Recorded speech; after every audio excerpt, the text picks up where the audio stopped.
The big story at 5, he fooled everyone. Investigators say Fox Lake, Illinois police officer Charles Glinowitz was actually a criminal who committed suicide.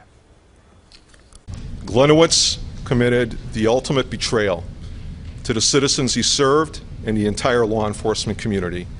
The facts of his actions proved he behaved for years in a manner completely contrary to the image he portrayed. Investigators say Glinowitz carefully staged his suicide to make it look like a murder. They also discovered Glinowitz stealing money from a police program he was in charge of. Michelle Fiore live tonight in Fox Lake with our big story at 5. Michelle? Steve Carroll, Lieutenant Glinowitz led the Explorers program here for years. It is how so many people in Fox Lake grew to know and love the man that they nicknamed G.I. Joe. But the harsh reality is this 30-year veteran of the department was leading a double life. This extensive investigation has concluded with an overwhelming amount of evidence that Glinowitz's death was a carefully staged suicide. In those initial days after Lieutenant Glinowitz was shot to death, the community mourned his loss. People were fearful about 3 cop killers on the loose. But over time, the investigation took a different direction, from DNA found at the scene that didn't match up to empty surveillance videos. Our intention was never to mislead the public. We completely believed from day one that this was a homicide.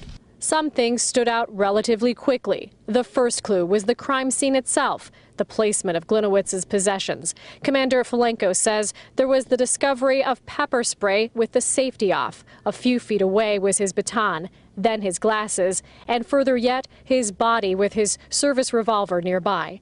The condition of Lieutenant Glinowitz's body was another clue. We didn't see any signs of trauma to the hands or anything that would indicate that there was a struggle physically. The uniform was not disheveled. The coroner says Glinowitz was shot twice. The first hit his phone and vest. The second was the fatal shot. Both were at close range. Therefore, the gun had to be placed in such an angle that the gun was close to the chest. It went under the vest at a 40-degree angle, which was confirmed by the trajectory of the bullet.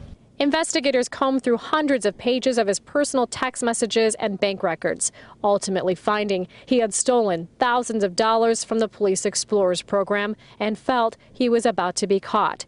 This message was from back in June. Use the Explorer account for the flight, $624.70. It can wait for a while. Their account is sitting at $3,000-ish now. And the village of Fox Lake is still conducting an internal audit of what happened. We're expecting to learn more on that in the coming weeks. And coming up at 6, what the Fox Lake community is thinking now that they know the rest of the story. We're live in Fox Lake tonight. Michelle Fiore, today's TMJ4. A lot of people today feeling betrayed, Michelle. Yeah, thanks. So bad for his family, though, really.